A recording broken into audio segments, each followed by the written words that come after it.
One of the things that I've remembered for such a long time, and I do know the person who told me this, the best man to my wedding's father once said to him, "You can't fly like an eagle if you hang around with turkeys."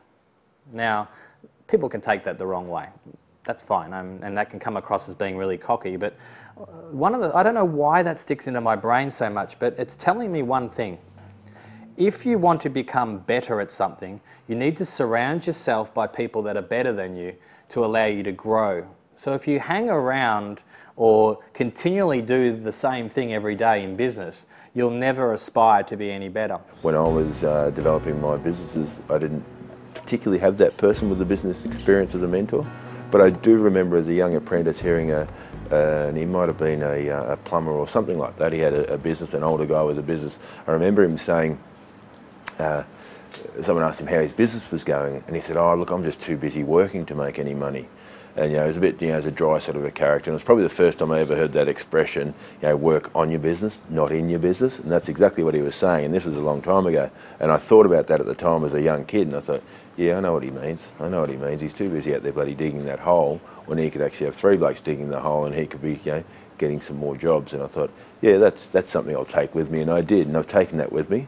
We were told a while ago that if you're ever struggling with a decision in business and if you're feeling like something doesn't feel right, imagine the local paper putting it on the front page.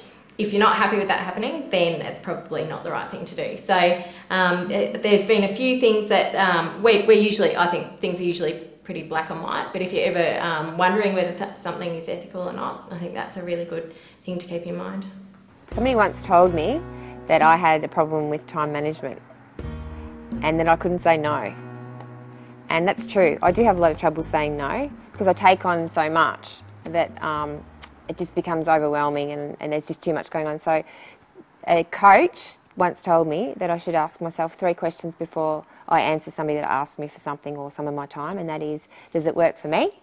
Does it work for my family? And does it work for my business? If the answer to any of those is no, then you just got to say no. One of the most important pieces of advice I was given by a mentor was reputation is everything.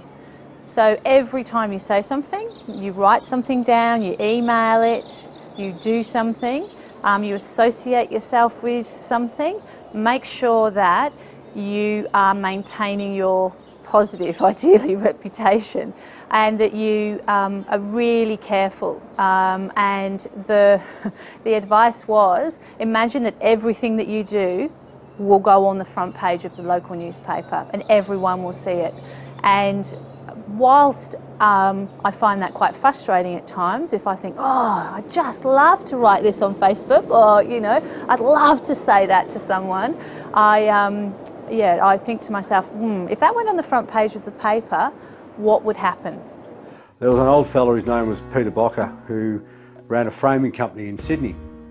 And I used to go there once a month and you'd go and see him in his office and you'd go on site and you'd have a look at some products we were supplying and whatever. And he had this philosophy on customer service. It went something like, you look after your customer that well, then he can't leave you. So even if you make a couple of mistakes here and there, and then he starts putting the feelers out for other suppliers because you've let him down once or twice, then he finally realises, hey, you were pretty good. You know what I mean? So it was just that simple philosophy of look after them that damn well, just don't give them any excuse in the world to leave, and if they do, they come back.